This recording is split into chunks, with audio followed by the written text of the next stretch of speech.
বিয়ের ৩ দিন পরে মুগ্ধ ডিভোর্স লেটার পাঠিয়ে দেয়। এখনও হাতের মেহেদি রং লাল টকটকে, নতুন বউয়ের গন্ধটাও শরীর থেকে যায়নি। তার আগে স্বামীর সংসার ছাড়তে হলো। এখনও আমার সব খালামণিরা সহ অনেক মেহমান আমাদের বাড়িতে আছে। সবাই আমার দিকে তাকিয়ে চোখের জল ফেলছে। আবার অনেকে আমাকে দেখতে এসেছে, যারা ২ দিন আগে আমাকে দেখতে এসেছিল নতুন বউ সাজে। আজ তারা এসেছে একটা ডিভোর্সি মেয়েকে দেখতে। এমনভাবে সবাই খুঁটিয়ে খুঁটিয়ে দেখছে যেন জাদুঘরে আসছে কোনো বিচিত্র প্রাণী দেখতে। সবাই কত সান্ত্বনা দিচ্ছে আর বলছে, আহা, মায়াডার কপালটাই খারাপ, ২টা দিন হইল না বিয়া ভেঙে গেল। এসব শুনলে কেউ বিয়া করব না, লোক সমাজে মুখ দেখাবে কেমনে? আরে ভাবি, এমনি এমনি কি বিয়া ভাঙ্গে? মায়ের দোষ আছে বুঝলা, না হয় বিয়ার ৩ দিন না হইতেই তালাক দেয়। আমি আর পারছি না এসব নিতে, না পারছি কান্না করতে। আচ্ছা, আমার জায়গায় অন্য কেউ হলে কি কাঁদতো? হয়তো কাঁদতো স্বামীর জন্য, কিন্তু আমি কার জন্য কাঁদবো? যার জন্য কাঁদবো সে তো আমার দিকে ফিরেও তাকায়নি। মুগ্ধের সাথে তো বাসর রাতে আমার কিছুই হলো না, একবার ছুঁয়েও দেখলো না আমাকে। সব মেয়েদের স্বপ্ন থাকে বাসর রাত নিয়ে, কিন্তু ও তো সেদিন। মা খুব কান্না করছে, কিছুতেই মেনে নিতে পারছে না তার বড় মেয়ের বিয়েটা টিকলো না। কাল আমি আসার পর থেকে আমাকে নিয়ে সবাই কত খুশি ছিল। সবাই মিলে ফিরানি পিঠা দেওয়ার জন্য সারা রাত পিঠা বানাইছে, কেউ ঘুমায়নি। তার পরের দিন এসব। আমার বাবা ছিলেন সরকারি চাকুরিজীবী। আমরা ৩ ভাই বোন। ছোট বোনটা দুনিয়াতে আসার আগে বাবা মারা যায়। মা বাবার পেনশনের টাকা দিয়ে কোনো মতে দিন চালাতো। আমি পড়াশোনায় তেমন ভালো ছিলাম না, অনেক চেষ্টা করেও এসএসসি পাস করতে পারিনি। তাই সবাই বলছে, ওকে দিয়ে যেহেতু পড়াশোনা হচ্ছে না, ভালো ছেলে দেখে বিয়ে দিয়ে দাও। মা চারদিকে বলে রাখলো ভালো ছেলে আসলে বলতে। ঘটকও দৌড়লো, আজকাল ঘটকদের অনেক ডিমান্ড। ২ পক্ষ থেকে মোটা টাকা খায়। সত্যকে মিথ্যা আর মিথ্যাকে সত্য বানাতে তাদের সময় লাগে না। দেখতে আহামরি সুন্দরী ছিলাম না, না ছিল রূপ, না ছিল গুণ। মাঝে মধ্যে মনে হতো আমার জন্য বিয়ে আসেনি, কে করবে আমাকে বিয়ে? অবশেষে লক্ষ্মীপুরে বিয়ে ঠিক হলো। ছেলে সংসারে বড়, তারা ঘরোয়া মেয়ে চায়। ছেলেদের ২তলা বাড়ি, টাকা পয়সা অনেক। তাই মা রাজি হয়ে গেল। সব মা বাবা মনে করে টাকা পয়সা হলে মেয়ের সুখের অভাব হবে না। ছেলের মা বাবা আমাকে দেখতে আসলো। একটু হেঁটে দেখাও তো মা, চুলগুলো একটু দেখি। ব্যাপারটা খারাপ লাগলেও ও আমার কিছু করার ছিল না। যার সে বিয়ে হচ্ছে তার আবার খারাপ লাগা। ওদের কথা মতো সব করলাম, সব কাজ করতে জানি। দেখতে লম্বা, মোটামুটি সুন্দরী বলে তাদের পছন্দ হয়ে গেল। ওরা তাড়া দিল বিয়ের জন্য। ওদের বেশি পছন্দ হয়েছে। মাকে বলেছে যত তাড়াতাড়ি পারে একমাত্র ছেলের বউকে ঘরে তুলতে চায়। এসব শুনে মা খুশি হয়ে গেল। বড়লোক ঘরে বিয়ে ঠিক হয়েছে, সেটাই অনেক। মার তেমন খোঁজখবর না নিয়ে ১ সপ্তাহ পর বিয়ের তারিখ ঠিক করে ফেলে। ওদের বড় ছেলে অনুষ্ঠান করতে হবে, তাই মা জমি বিক্রি করে অনেক ধুমধাম করে আমার বিয়ে দিল। বিয়ের দিন ওদের বাড়িতে কেমন জানি লাগছে। সবাই দেখতে আসছে, আবার অনেকজন কি নিয়ে জানি ফিসফিস করছে। তারপর আমার ননা শেষে বলল, মেঘলাকে নিয়ে তোমরা মুগ্ধের রুমে যাও, ও অনেক ক্লান্ত। সবাই মিলে আমাকে মুগ্ধের রুমে রেখে আসে। সব মেয়ের বাসরাত নিয়ে স্বপ্ন থাকে, আমিও তার ব্যতিক্রম ছিলাম না। কিন্তু সে স্বপ্ন কিছুক্ষণ পর ভেঙে যায়। মুগ্ধ রুমে ঢুকে কেমন জানি পাগলামি করে মাতলামো করছে। আমাকে বলে, তোকে আমি কখনো স্ত্রী হিসেবে মেনে নিব না, আমার খাট থেকে নাম। ভয় নেমে গেলাম। আমি সারা রাত ফ্লোরে কাটিয়ে দিলাম। উনি মনে হয় কিছু খেয়েছে, সেজন্য আবোল তাবোল বকছে। মায়ের কথা খুব মনে পড়ছে আজ। আর একটু টাইম নিয়ে খোঁজ নিয়ে বিয়েটা দিতে মা। বড়লোক হলে কি ভালো মানুষ হয়? মা গো, দেখে যাও তোমার মেয়ে কত সুখে আছে। আমার সকল স্বপ্ন আমার নোনা জলে ভাসিয়ে দিলাম ফ্লোরে। পরের দিন আমাদের বাড়ির লোকজন আসে বউভাতে। বাড়ির কাউকে কিছু বলিনি, যদি চিন্তা করে। ভেবেছি ধীরে ধীরে সব ঠিক হয়ে যাবে।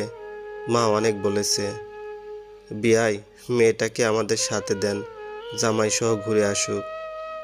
আমাকে সবার সাথে দিল না, সেদিন রেখে দিল। রাত 12টা পার হয়ে গেল, মুগ্ধ বাসায় ফিরেনি। কাউকে কিছু জিজ্ঞাসা করতে পারছি না, যদি কিছু মনে করে। মুগ্ধ অনেক রাত করে বাসায় এসেছে। আমি ফ্লোরে বিছানা পেতে শুয়ে গেলাম। পরের দিন আমাদের বাড়ি গেলাম, অনেক খুশি লাগছে। বাড়ি যাচ্ছি, শ্বশুর শাশুড়িকে সালাম করে রওনা দিলাম। তোমাকে রেখে আমি চলে আসব, আমার কাজ আছে। মা কি মনে করবে? একটা দিন থাকুন, তোমার সাথে এক মুহূর্ত থাকতে চাই না। ঠিকও আমাকে দিয়ে চলে আসলো। সবাই এত করে বলার পরও থাকেনি। এরপরে তো ডিভোর্স লেটার পাঠিয়ে দিল। যদি তাই মনে ছিল আমাকে মেনে নেবে না, কেন বিয়ে করলো? কষ্ট লাগছে ডিভোর্সের কারণ শুনে। আমার মাকে বলছে, আপনাদের মেয়ে শারীরিকভাবে অক্ষম, আপনারা জেনে লুকিয়েছেন, তাই নাকি মুগ্ধ ছেড়ে দিচ্ছে। হাসিও পাচ্ছে, কান্নাও পাচ্ছে। যার সাথে কিছু হলো না সে কি করে বুঝবে আমি অক্ষম কিনা? কিছুই বলিনি, চুপ ছিলাম। কারণ আমরা মেয়েরা চাইলে সক্ষমতার প্রমাণ দিতে পারি না। সেদিন আমি কোনো জবাব দিতে পারিনি, নীরবে কেঁদেছি। পরে শুনেছি মুগ্ধের নাকি অন্য জায়গায় সম্পর্ক ছিল। সে মেয়েকে মুগ্ধের মা বাবার পছন্দ হয়নি, তাই তাকে জোর করে বিয়ে করানো হয়। মা বাবার উপর রাগ করে বিয়ে করলে ও মেনে নিতে পারেনি, এজন্য সে আমাকে ডিভোর্স দিয়েছে, যাতে ওই মেয়েকে বিয়ে করা সহজ হয়। ওর কিছু হলো না, কারণ ও ছেলে। সমাজের সবার কথা শুনতে হয়েছে আমাকে আর আমার মাকে। ওর মা বাবার জন্য আমার জীবনটাই নষ্ট হয়ে গেল।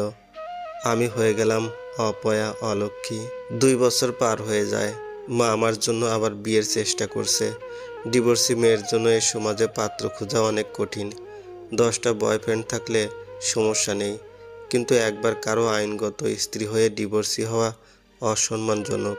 সে মেয়েটা সুখে থাকতে চাইলেও সমাজ সুখে থাকতে দেয় না। কিছু হলে মেয়ের দোষ। বেশিরভাগ বিয়ের জন্য আসে যাদের ছেলে মেয়ে আমার বয়সী। মাকে বলেছি, থাক না মা, সব মেয়ের কপালে সংসার হয় না। আমি সে ভাগ্য নিয়ে দুনিয়াতে আসিনি, আমাকে দিয়ে আর সংসার হবে না। মা কিছুই না শুনে অনেকজনকে অনুরোধ করে কষ্টে আমার জন্য পাত্রে ঠিক করলো। এবার নাকি মা অনেক খোঁজ খবর নিয়েছে। ছেলের নাম সোহান, আগে একটা বিয়ে করেছে, সে ঘরে একটা সন্তান আছে। সোহানও ডিভোর্সি, কিন্তু মা সোহানের যে আগের ঘরে সন্তান আছে সেটা আমার কাছে গোপন করেছে। ভেবেছে যদি আমি না করি মা বোঝাচ্ছে। দেখ মেঘলা, একবার ভুল করেছি, তাই বলে কি বারবার ভুল করব? সোহান ছেলেটা খুব ভালো, নম্র, ভদ্র। যতজন থেকে খোঁজ নিয়েছি কেউ খারাপ বলেনি। ডিগ্রি পর্যন্ত পড়েছে। মিরসরাই বাজারে বড় ওষুধের দোকান আছে। তুই সুখে থাকবি। আমি আর না করলাম না। করলেও বা কি, ডিভোর্সি মেয়েদের এত চাহিদা থাকতে নেই। এটা যেহেতু দুপক্ষের দ্বিতীয় বিয়ে, তাই আর অনুষ্ঠানের কথা কেউ তোলেনি। ওরা 10-15 দিন এসে কলমা পোড়ায় বউ নিয়ে যাবে। দেখতে দেখতে বিয়ের দিন চলে আসলো। মা কাছের লোক ছাড়া আর তেমন কাউকে বিয়ের দাওয়াত দেয়নি। এবার খুশির চেয়ে ভয় অনেক বেশি। জানি না এবার আমি স্বামীর সংসার করতে পারবো কিনা। ওরা একটা নাকফুল আর চেইন দিয়েছে বিয়েতে। ঘরোয়া পরিবেশে বিয়েটা হয়ে গেল। ওদের বাড়িতে নিয়ে গেল, সবাই কত মজা করছে। আমার প্রতি অনেক আন্তরিকতা দেখাচ্ছে। 2-4টা ফুল জড়ি লাগিয়ে বাসরঘর সাজানো হলো। সোহান রুমে আসার পর আমার বুকের ধকধকানি বেড়ে গেল। সে আবার মুগ্ধের মতো করবে না তো? সোহান এসে আমার পাশে বসে বলল, ভয় পেও না, আমি তোমার সব কথা শুনেছি, ওই রকম কিছু করব না। তারপর আমাদের অনেক কথা হলো। জিজ্ঞাসা করলো, আগের বউকে ছেড়ে দিলেন কেন? সোহান বলা শুরু করলো, মা বলছে মোহনার চরিত্র ভালো ছিল না, দেখতে অনেক সুন্দর, তাই ছেলে পটাইতে পারতো। আমি কখনো নিজ চোখে দেখিনি। অনেকে আমাকে এসে বলেছে, তবে মা বাবার কথা শুনতো না, প্রতিদিন ঝগড়া লেগে থাকতো আর আমার সাথে অকারণে ঝগড়া করতো, তাই পরে ডিভোর্সটা হয়ে যায়। আচ্ছা বাদ দাও এসব কথা, তোমাকে খুব মিষ্টি লাগছে, এটা বলে আমার হাত চুমু খেলো। আজ অনেক খুশি লাগছে, স্বামীর ভালোবাসার চেয়ে বড় সুখ আর কিছুই হতে পারে না। সকালে উঠে আমি চলে গেলাম রান্নাঘরে। মাটির চুলায় রান্না করার অভ্যেস আছে বলে তেমন কষ্ট হলো না। অনেক নাস্তা বানালাম, শ্বশুর শাশুড়ি অনেক খুশি হলো।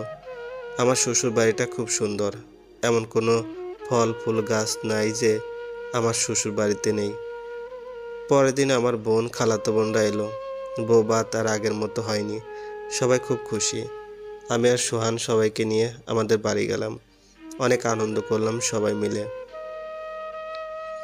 বিয়ের পর সোহান আমাকে নিয়ে অনেক ঘুরলো, যেখানে যেতে চাই সেখানে নিয়ে যেত। সবাই বাহাবা দিচ্ছে আর বলছে, যাক, মেঘলার আর কষ্ট রইল না, স্বামীর সব স্বাদ আহ্লাদ পূরণ করে দিচ্ছে। ও বলা হয়নি ওর ছেলেটা এ বাড়িতে থাকতো না, তার মা মোহনার কাছে থাকতো। সোহান বলেছে 2 বছর পূর্ণ হলে ওর ছেলেকে বাড়িতে নিয়ে আসবে। আমি আর কিছু বলিনি, ছেলেটার কি দোষ, ওর মা বাবার শাস্তিও পাবে কেন। আমি কখনো এসব নিয়ে আর কথা তুলিনি। এর মাঝে সোহান বলে, মেঘলা, তোমার আম্মু না বলছে তোমাকে স্বর্ণের চুড়ি দেবে, মাকে বলো টাকাটা দিয়ে দিতে, আমি তোমাকে পরে বানিয়ে দেব। এখন আমার দোকানে মাল উঠাতে হবে। আমিও সোহানের কথায় টাকা দিয়ে দিলাম। ওর উন্নতি মানে আমার উন্নতি। আমাদের দিন ভালোভাবে যাচ্ছে, শ্বশুর শাশুড়িও আমাকে খুব দেখতে পারে, এর চেয়ে আর বেশি সুখ কী দরকার। এভাবে বিয়ের 1 বছর পার হয়ে গেল। সোহানকে বললাম আমি মা হতে চাই, ও কেন জানি ব্যাপারটা ইগনোর করে। ওর কথা আয়ান তো আছে, আবার সন্তানের কি দরকার। ওকে অনেক বোঝাইছি আমাদের আর একটা বেবি হলে প্রবলেম কি, আয়নের খেলার সাথে হবে। ও কিছুতেই বুঝতে চাচ্ছে না। সোহানের মাঝে অনেক পরিবর্তন এসেছে। মাঝে মাঝে রাতে বাসায় ফিরে না, কিছু জিজ্ঞেস করলে বলে কাজ ছিল। আমার কেমন জানি সন্দেহ লাগছে। আগে তো এমন বাইরে থাকিনি, 2-3 মাসে বেশিরভাগ বাইরে রাত কাটিয়েছে। আমার খবরও ঠিক মতো নেয় না। কিছুদিন পরে আমাকে একজন কল করে বলে, ভাবি, সোহান তো লুকিয়ে বিয়ে করেছে, এখনও বউ নিয়ে 14 গ্রাম বাসা ভাড়া করে থাকে। বিয়ে করেছে মানে? বিশেষ না হলে খবর নিয়ে দেখেন। আমি কি করব, কার কাছে যাব বুঝতেছি না। মাকে কি করে বলবো, ভিতরটা পুড়ে যাচ্ছে। কাউকে কিছু বুঝতে দিলাম না, সত্যিটা আগে জানার দরকার। এমন হতে পারে ছেলেটা বানিয়ে বলেছে। আমাকে শান্ত থেকে লুকিয়ে খোঁজ নিতে হবে। খোঁজ নিয়ে বিশাল ধাক্কা পেলাম। সোহান তার আগের বউ মোহনাকে বিয়ে করেছে, তার উপর মোহনা নাকি 2 মাসের প্রেগনেন্ট। সোহানের সন্তানের মা হতে চলেছে। বাহ, সোহান কত চমৎকার গেম খেললো, আমি কিছুই বুঝলাম না। আমার সংসারটা আর আমার থাকলো না। কাউকে কিছু বললাম না, মাকেও না, কারণ কয়দিন পর আমার ছোট বোনের বিয়ে। এ সুখের সময়ে আমি কোনো দুঃসংবাদ দিতে চাই না। সোহানকে কল করে বললাম, কেন করলে বিয়েটা? আমাকে ক্ষমা করে দাও তুমি। আসলে আয়ানের জন্য মোহনার সাথে দেখা হতো প্রায়। এছাড়া ওর সাথে মোবাইলে মাঝে মাঝে কথা হতো, আবার আমি ওর সাথে আবার সম্পর্কে জড়িয়ে পড়ি। আমার কথা একবারও ভাবলে না? সত্যি বলতে আমি তোমাকেও ভালোবাসি, কিন্তু মোহনাকে ভীষণ ভালোবাসি, তাই ও আমার জীবনে আসায় আমি ফেলে দিতে পারিনি। চাইলে তুমিও থাকবে আমার বাড়িতে আমার বউ হিসাবে। মা মা কল করে বলে, মেঘলা, বিয়ের সময় তোর শ্বশুরবাড়ির লোকজনকে তেমন খাওয়াতে পারিনি, তানিয়ার বিয়েতে তোর শ্বশুরবাড়ির সব আত্মীয়কে খাওয়াবো। মাকে খুব বলতে ইচ্ছে করছে, এটা আর আমার সংসার না গো, সব শেষ হয়ে গেছে। বোনের বিয়েতে গেলাম অনেক কষ্টে, সবার সাথে কথা বলছি, কাউকে বলতে পারছি না আমার ভিতর আমি নেই। সোহানের বাড়ির সবাইকে মা অনেক টাকা খরচ করে খাওয়াইছে। মেয়ের সুখের জন্য মা কত কিছু না করছে, যদি জানতো সব। এসে শ্বশুর শাশুড়িকে বলেছি, ওনারা কান্না করছে। সোহান এ কাজ কেমনে করলো? ওনারা মোহনাকে কিছুতেই বউ হিসেবে মেনে নেবে না। ওনারা চায় আমি থেকে যাই ওদের সাথে, ছেলেকে দরকার হলে বাড়ি থেকে বের করে দিবে। কিন্তু কার মুখের দিকে তাকিয়ে থেকে যাব? মাকে সব বলে দিলাম। শুনে অনেকদিন অসুস্থ ছিল। তারপর মা আমাকে নিয়ে চলে যায়। আমার কোনো সন্তান নেই, কার আশায় পড়ে থাকবে? তাও থাকতে চেয়েছিলাম। কয়বার সংসার ছাড়বো, আমি ক্লান্ত হয়ে গেছি। আমার ফ্যামিলি কিছুতে রাখবে না ওদের কাছে। গ্রামের গণ্যমান্য ব্যক্তিরা বিচার মেলায় সোয়ান টাকা দিবে না ও ডিভোর্স দিতে চায় না। অনেক দিন বিচার হওয়ার পরে 3 লক্ষ টাকার মাধ্যমে পরে ডিভোর্স হয়ে যায়। এখন মায়ের সাথে থাকি। হয়তো এই জীবনে আমার সংসার করা হবে না।